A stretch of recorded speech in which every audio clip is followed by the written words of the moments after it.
जय हिंद दोस्तों। तो हम लोग आज से हिस्ट्री क्वेश्चन शुरुआत करने जा रहे हैं, जो कि ये बिहार सचिवालय, बिहार दरोगा या बीपीएससी असिस्टेंट हो, ये सभी के लिए बहुत ही महत्वपूर्ण क्वेश्चन है। तो चलिए देखते हैं क्या क्या क्वेश्चन है। देखिए, पहला क्वेश्चन है, चीनी यात्री फाहियान निम्नलिखित के शासनकाल में भारत आया था। तो चीनी यात्री जो फाहियान किसके शासनकाल में भारत आया था? ऑप्शन है कनिष्क, चंद्रगुप्त प्रथम, चंद्रगुप्त द्वितीय या फिर हर्षवर्धन। चीनी यात्री फाहियान जो है वो किसके शासनकाल में भारत आया था? तो ये आया था चंद्रगुप्त द्वितीय के शासनकाल में आया था। तो ऑप्शन नंबर जो सी है इसका सही उत्तर हो जाएगा। आगे देखते क्वेश्चन। आगे है कि कालिदास की किस कृति की गिनती विश्व की 100 प्रसिद्ध साहित्यिक कृतियों में होती है? ऑप्शन है ऋतुसंहार, मेघदूतम, अभिज्ञान शकुंतलम या फिर कुमार संभवम। क्वेश्चन है, कालिदास की किस कृति की गिनती विश्व की 100 प्रसिद्ध साहित्यिक कृतियों में होती है? तो इसका सही उत्तर हो जाएगा अभिज्ञान शाकुंतलम, जो कि ऑप्शन नंबर सी में दिया गया है। अभिज्ञान शाकुंतलम जो हो जाएगा इसका सही उत्तर हो जाएगा। चलिए आगे देखते क्वेश्चन। आगे क्वेश्चन है कि चंद्रगुप्त विक्रमादित्य के दरबार में नवरत्नों में सबसे अधिक प्रसिद्ध था? कालिदास था, आर्यभट्ट था या धन्वंतरी या फिर वराह मिहिर। सबसे ज्यादा कौन प्रसिद्ध था? इसमें सबसे ज्यादा प्रसिद्ध था कालिदास था। कौन था? कालिदास। चलिए आगे देखा जाए क्वेश्चन। आगे क्वेश्चन है कि चंद्रगुप्त द्वितीय को विक्रमादित्य क्यों कहा गया? ऑप्शन है उसकी उज्जैन शासकों पर विजय के फलस्वरूप या फिर उसकी विभिन्न विजयों के फलस्वरूप या फिर धार्मिक गुरुओं के आदर्शों के फलस्वरूप या फिर उपरोक्त में से कोई नहीं। चंद्रगुप्त द्वितीय को विक्रमादित्य क्यों कहा गया? इसे इसलिए कहा गया क्योंकि उसने उज्जैन शासकों पर विजय प्राप्त कर लिया था। यानी ऑप्शन नंबर ए जो हो जाएगा हमारा इस क्वेश्चन का सही उत्तर हो जाएगा। चलिए आगे बढ़ते हैं। आगे है कि चंद्रगुप्त द्वितीय के काल में विद्या, कला व साहित्य का महान केंद्र कौन सा था? ऑप्शन है धारवाड़, वाराणसी, उज्जैन, विदिशा। चंद्रगुप्त द्वितीय के काल में विद्या, काल व साहित्य का महान केंद्र कौन सा था? तो वो था उज्जैन था। क्या था? उज्जैन था। ऑप्शन नंबर सी हो जाएगा इस क्वेश्चन का सही उत्तर हो जाएगा। चलिए आगे देखते हैं। चंद्रगुप्त द्वितीय की विजयों से उसके साम्राज्य का विस्तार कहाँ तक हो गया? ऑप्शन है पश्चिमी समुद्री तट तक या गुजरात तक या बंगाल की खाड़ी तक या गोवा तक। देख क्वेश्चन है चंद्रगुप्त द्वितीय की विजयों से उसके साम्राज्य का विस्तार कहाँ तक हो गया? तो ये हुई थी कहाँ तक? पश्चिमी समुद्री तटों तक हो गई थी। यानी ऑप्शन नंबर ए हो जाएगा हमारा सही उत्तर हो जाएगा। चलिए आगे देखा जाए क्वेश्चन। इलाहाबाद के स्तंभ लेख में हरिसेन ने प्रशंसा की थी? चंद्रगुप्त की, स्कंदगुप्त की, समुद्रगुप्त की या अशोक की? इलाहाबाद के स्तंभ लेख में हरिसेन ने प्रशंसा की थी किसकी? तो ये प्रशंसा की थी समुद्रगुप्त की। किसकी की थी? समुद्रगुप्त की थी। यानी ऑप्शन नंबर सी हो जाएगा हमारा सही उत्तर हो जाएगा।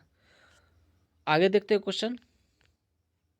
आगे है समुद्रगुप्त के काल का इतिहास जानने का सबसे महत्वपूर्ण साधन है? ऑप्शन है इलाहाबाद स्तंभ पर उत्तीर्ण लेख या मधुबनी उत्तीर्ण लेख या सांची गुफा अभिलेख या भरूच भित्ति चित्र। क्वेश्चन है कि समुद्रगुप्त के काल का इतिहास जानने का सबसे महत्वपूर्ण साधन है? तो वो सबसे महत्वपूर्ण साधन है इलाहाबाद स्तंभ पर उत्कीर्ण लेख हो जाएगा, यानी ऑप्शन नंबर ए हो जाएगा हमारा सही उत्तर हो जाएगा। आगे देखते हैं क्वेश्चन। गुप्त वंश की स्थापना किसने की थी? श्रीगुप्त ने, घटोत्कच ने, या रामगुप्त ने, या फिर चंद्रगुप्त ने? गुप्त वंश की स्थापना किसने की थी? तो ये किए थे श्रीगुप्त ने किए थे। किसने की थी? श्रीगुप्त ने की थी। किस वंश की स्थापना? गुप्त वंश की स्थापना, यानी ऑप्शन नंबर ए हो जाएगा इस क्वेश्चन का सही उत्तर हो जाएगा। दोस्तों अगर हमारे चैनल को आप सब्सक्राइब नहीं किए हैं तो वो अभी सब्सक्राइब कर ले। चलिए आगे देखते हैं क्वेश्चन। किस वंश को भारत की संस्कृति में स्वर्ण युग कहा जाता है? मौर्य वंश को, गुप्त काल को, वर्धन काल को, या कुषाण काल को? क्वेश्चन है कि किस वंश को भारत की संस्कृति में स्वर्ण युग कहा जाता है? तो वो कहा जाता है गुप्त काल को कहा जाता है। किसको कहा जाता है? गुप्त काल को कहा जाता है, यानी ऑप्शन नंबर बी हो जाएगा हमारा सही उत्तर हो जाएगा। चलिए आगे देखते हो क्वेश्चन। गुप्त संवत की स्थापना किसने की? चंद्रगुप्त प्रथम ने, श्रीगुप्त ने, चंद्रगुप्त द्वितीय ने, या फिर घटोत्कच ने? गुप्त संवत की स्थापना किसने की थी? तो ये किया गया था चंद्रगुप्त प्रथम के द्वारा किया गया था। किसके द्वारा? चंद्रगुप्त प्रथम ने किया था, यानी ऑप्शन नंबर ए हो जाएगा हमारा सही उत्तर हो जाएगा। चलिए आगे देखते हैं क्वेश्चन। बिंबिसार ने अपने राजवैद्य जीवक को किस राज्य के राजा की चिकित्सा के लिए भेजा था? कौशल के लिए, अंग, या अवंती, या वैशाली? बिंबिसार ने अपने राजवैद्य जीवक को किस राज्य के राजा की चिकित्सा के लिए भेजा था? तो ये भेजा था अवंती राज्य में। कहाँ? अवंती राज्य में भेजा गया था, यानी ऑप्शन नंबर जो है सी हो जाएगा हमारा सही उत्तर हो जाएगा। चलिए आगे देखते हैं क्वेश्चन। भारत पर आक्रमण करने वाला पहला विदेशी कौन था? साइरस था, डेरिस प्रथम था, या आग्रमिज था, या जेरकस था?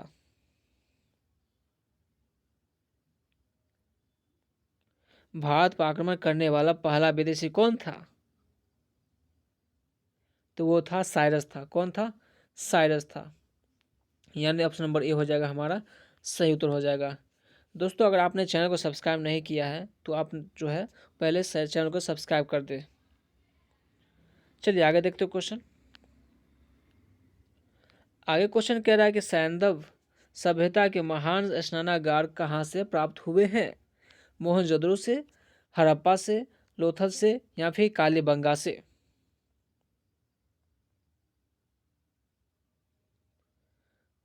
तो ये प्राप्त हुआ है मोहनजोदड़ो से। कहाँ से?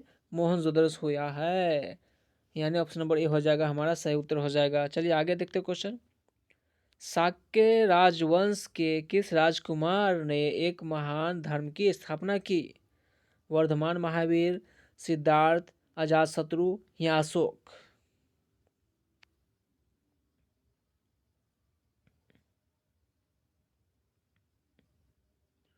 तो एक महान धर्म की स्थापना किया गया था सिद्धार्थ के द्वारा। किसके द्वारा? सिद्धार्थ, जो आगे चलकर ये गौतम बुद्ध के नाम से जाने लगे, यानी ऑप्शन नंबर बी हो जाएगा हमारा सही उत्तर हो जाएगा। चलिए आगे देखते हैं क्वेश्चन। बौद्ध धर्म के प्रवर्तक गौतम बुद्ध का जन्म कब और कहाँ हुआ? ऑप्शन है 327 ईसा पूर्व सारनाथ में, ऑप्शन बी है 623 ईसा पूर्व लुम्बिनी में, या फिर 527 ईसा पूर्व गया में, या 567 ईसा पूर्व कुशीनगर में? तो गौतम बुद्ध का जन्म कब और कहाँ हुआ, ये सवाल हमारा पूछ रहा है। तो इनका जन्म जो है वो लुम्बिनी में हुआ था, और कब हुई थी? 623 ईसा पूर्व हुई थी, यानी ऑप्शन नंबर बी हो जाएगा हमारा सही उत्तर हो जाएगा। ऑप्शन नंबर बी जो है वो सही उत्तर हो जाएगा। चलिए आगे देखते हो क्वेश्चन। हड़प्पा सभ्यता के विलुप्त हो जाने का क्या कारण माना जा सकता है? ऑप्शन है हड़प्पा सभ्यता के विस्तार के साथ भूमि की उर्वरता का निरंतर कम होना, या फिर बाढ़ों का आना, या फिर विजातियों का आक्रमण, या फिर उपयुक्त सभी कारण। हम किस कारण को मान सकते हैं, कहा जा सकता है कि हड़प्पा सभ्यता के विलुप्त का कारण था? हड़प्पा सभ्यता के विलुप्त के क्या कारण थे? तो हड़प्पा सभ्यता का जो है ये तीनों ही कारण सही हो जाएगा, मान सकते हैं, हम तीनों कारणों को मान सकते हैं। यानी इसका उत्तर हो जाएगा ऑप्शन नंबर डी हो जाएगा। चलिए आगे देखते हैं क्वेश्चन। कालीबंगा कहाँ स्थित है? हरियाणा में, राजस्थान में, गुजरात में या फिर पंजाब में? तो कालीबंगा स्थित है राजस्थान में। कहाँ है कालीबंगा? राजस्थान में है, यानी ऑप्शन नंबर बी हो जाएगा हमारा इस क्वेश्चन का सही उत्तर हो जाएगा। चलिए आगे बढ़ते हैं। सिंधु घाटी के सभ्यता के लोगों का धर्म प्रमुखतः किस पर आधारित था? पशु और मानव बलि पर, शिव के विभिन्न रूपों की पूजा पर, माता देवी की पूजा पर या प्रकृति पूजा पर?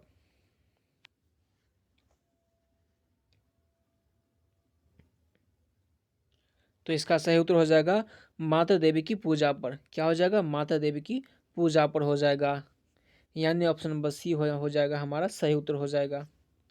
चलिए आगे बढ़ते हैं।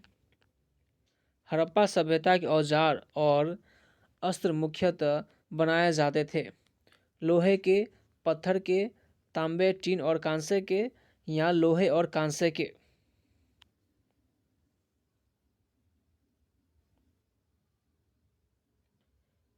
तो हड़प्पा सभ्यता के औजार और अस्त्र जो है वो तांबा, टीन और कांसे के बनाए जाते थे, यानी ऑप्शन नंबर सी हमारा इस क्वेश्चन का सही उत्तर हो जाएगा। हड़प्पा सभ्यता के औजार और अस्त्र जो बनाए जाते थे किससे? तांबे, टीन और कांसे से बनाए जाते थे। तो ऑप्शन नंबर सी हमारा सही उत्तर हो जाएगा। चलिए आगे बढ़ते हैं। आगे क्वेश्चन है कि अशोक के अभिलेख में उसके किस एकमात्र पुत्र की चर्चा की गई है? महेंद्र की, तीवर की, जालौक की या कुणाल की? क्वेश्चन है अशोक के अभिलेख में उसके किस एकमात्र पुत्र की चर्चा की गई है? तो ये किया गया है तीवर पुत्र की। किसकी किया गया है? तीवर पुत्र की जो चर्चा किया गया है, यानी ऑप्शन नंबर बी हमारा सही उत्तर हो जाएगा। चलिए आगे देखते क्वेश्चन। जैन ग्रंथों की रचना किस लिपि में हुई थी? प्राकृत लिपि में, पाली लिपि में, खरोष्टी लिपि में या देवनागरी लिपि में? जैन ग्रंथों की रचना किस लिपि में हुई थी? तो ये हुई थी प्राकृत लिपि में। किस लिपि में हुई थी? प्राकृत लिपि में हुई थी, यानी ऑप्शन नंबर ए हमारा सही उत्तर हो जाएगा। चलिए आगे बढ़ते क्वेश्चन को देखते आगे क्या है क्वेश्चन।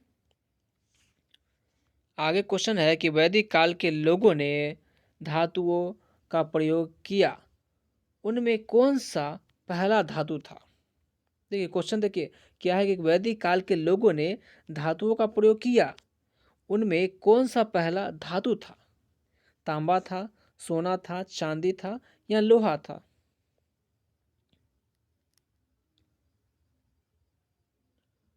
तो वो पहला धातु कौन सा था? वो था तांबा था। कौन सा था? तांबा, यानी ऑप्शन नंबर ए हमारा सही उत्तर हो जाएगा। चलिए आगे देखते हैं क्वेश्चन। आगे क्वेश्चन है कि सूर्य देवता सावित्री को संबोधित प्रसिद्ध गायत्री मंत्र किसमें उल्लेखित है? ऋग्वेद संहिता में या छांगोदय उपनिषद में या कठोपनिषद में या फिर ऐतरेय ब्राह्मण में?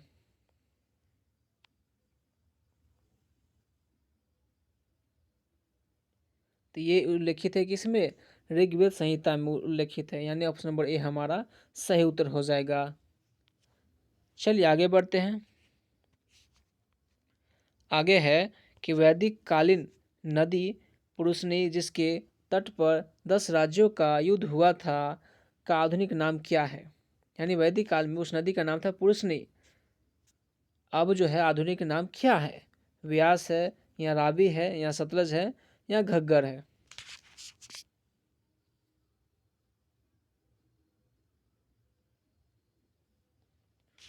तो पुरुषनी नदी का जो है आधुनिक नाम है रावी है। क्या है? रावी है, यानी ऑप्शन नंबर बी हमारा सही उत्तर हो जाएगा। तो दोस्तों इस वीडियो में बस इतना ही, फिर हम मिलते हैं अगले वीडियो में। अगर आपने चैनल को सब्सक्राइब नहीं किया है तो आपने जो है पहले सब्सक्राइब कर लीजिए चैनल को।